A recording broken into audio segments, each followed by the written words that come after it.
I'm Michael Bain, and welcome to Triggered, coming to you as always from the secret hidden bunker in the Rocky Mountains and Dragon House Studios. And today I wanted to talk a little bit about 1892 Winchester clones, specifically because it's one of my favorite rifles of all time. It's a type rifle I think everybody should have. This guy, you've seen this guy before. I think you've seen all of them before at one time or another. This is a Rossi 92.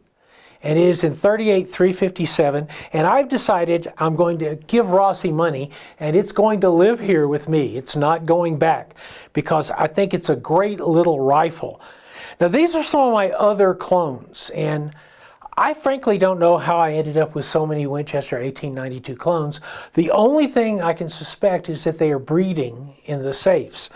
But interesting point of history, to me, one of the most interesting points of history, Winchester back in late 1800 was really upset that Marlin had come out with the pistol caliber carbine lever gun. And so Winchester went to their main designer, John Browning, and said, if you can come up with a pistol caliber lever gun in 30 days, we'll give you a big bonus. And John Browning said, proving of course he comes from the future, he goes, will you give me a bigger bonus if I deliver it in 2 weeks? And they said, yes, sure. You can design a new rifle, deliver it in 2 weeks, we'll give you the money. And he delivered one of the most iconic firearms ever made. The action is sized for pistol caliber cartridges. Original 4440, 3840. Now pretty much everything from Rossi. We'll talk about the number of varieties you can get in the next segment. But these three are at 44 Magnum, which is my favorite choice for the 97s. This guy is also from Brazil, from Rossi, many years ago, decades and decades ago. And this beautiful gang from Italy, from Army Sport through Cimarron Firearms. And this, of course, is a short-barreled rifle 92. Now, what's cool about this, and the reason I wanted to show you it with the Rossis, which of course are Brazilian, is the short-barreled Model 92s became hugely popular in South America for hunting jaguar. I've been in the rainforest. It's dense. It's really tight. So jaguar hunters, Sasha Seaman, who's maybe the most famous jaguar hunter, had a 14-inch Winchester 92 in 4440 because it was maneuverable, it held a bunch of rounds, and if a jaguar was getting ready to jump on you and eat you, you needed maneuverability very quickly. When we come back, I'm going to talk a little bit about this 38-357 Rossi and why I decided to keep it. You know the RIA 5.0 packs radically new innovations, but we didn't stop there. Introducing the RIA 5.0E. The E stands for enhanced, as in new optics cuts and plates. The updated barrel is crafted with improved materials and slide geometry.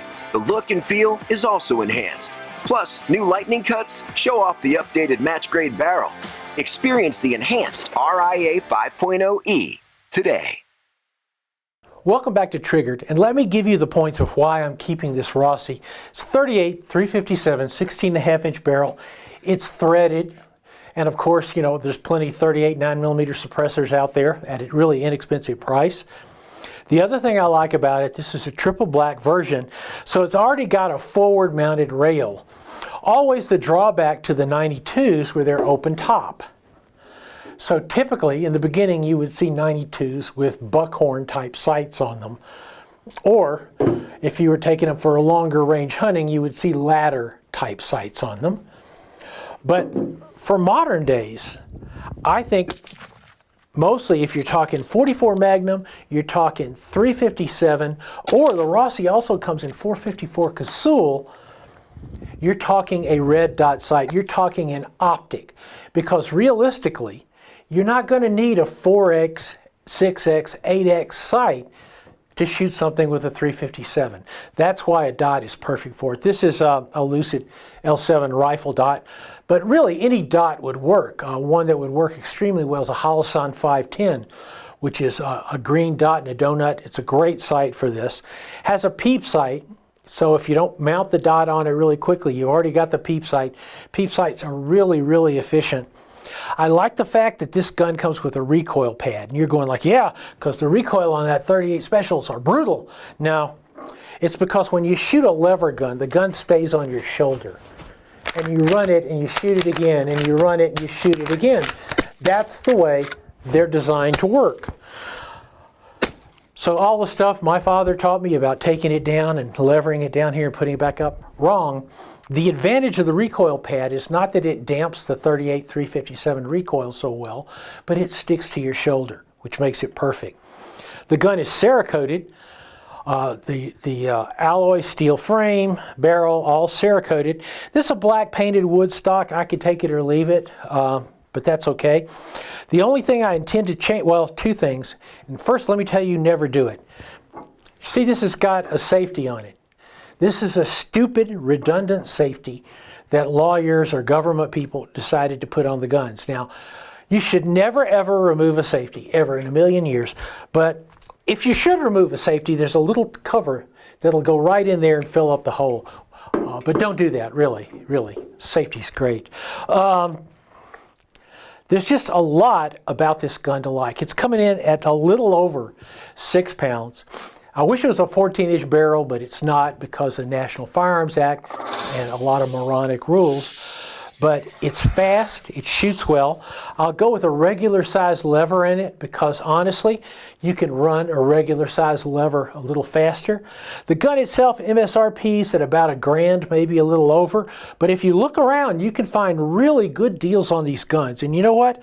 Small game hunting up to deer. I mean, you're not going to shoot a Velociraptor with a 357 unless honestly you have to. Home defense, perfect little home defense gun. It's just a great field companion. When we come back, I'm going to show you something really, really neat. This week's Triggered is brought to you by Rossi. The legend continues. Stoeger, everyday tough. Hunter's HD Gold. They change so you don't have to. MTM Case Guard. Quality shooting sports accessories. And Ed Brown. The best money can buy for over 50 years.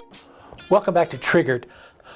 A couple of weeks ago, a friend of mine called me up and said, "Hey, have you shot Springfield Armory's Prodigy?" I said, "No, not yet." And he goes, "Holy cow, what a screaming home run." Well, the Prodigy was and is a super home run for Springfield.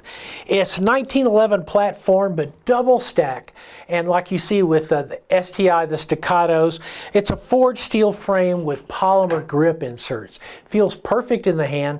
17-round magazines, 20-round magazines, 26-round magazines, or 10-round magazines for slave states.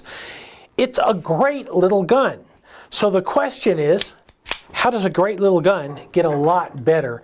And that's what you're looking at here. This is an Ed Brown fueled Prodigy. We've been talking about this a lot. Custom guns are expensive. Top-end custom guns cost a fortune. But what if you can find some middle ground there? This is the middle ground. It's a Springfield Prodigy, a Prodigy DS, a 9mm, and it's been overhauled by Ed Brown, the classic Ed Brown grip safety, Ed Brown trigger parts all into it. Top has been serrated, flattened and serrated.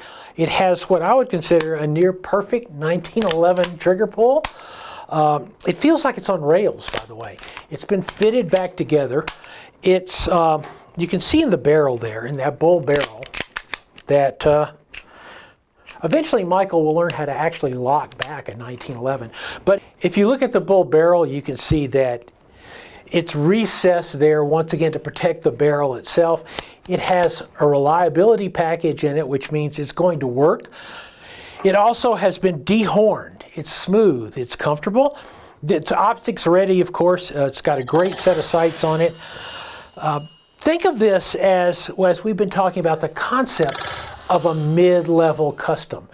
I think about $1,500 for a Prodigy, and this gun will set you back about $2,400, about $900 or $1,000 more. But what you have is a gun that's been completely debugged. If you want to shoot competition with this gun, it's 100%. If you want this as a solid carry gun, it's 100%. I'm going to put a lot of rounds through it, and then Ed Brown is going to make me send it back. But I love the idea of these mid-level customs, and Ed Brown is right there in the forefront. So anyway, that's Triggered for today. You can find us at michaelbain.tv. We'll have the links to all this cool stuff. You can find us on YouTube, which I find amazing. You can find us on Rumble. We'll also post on Facebook. We'll also post on X. So until next week, when we have something else that's really neat, stay safe.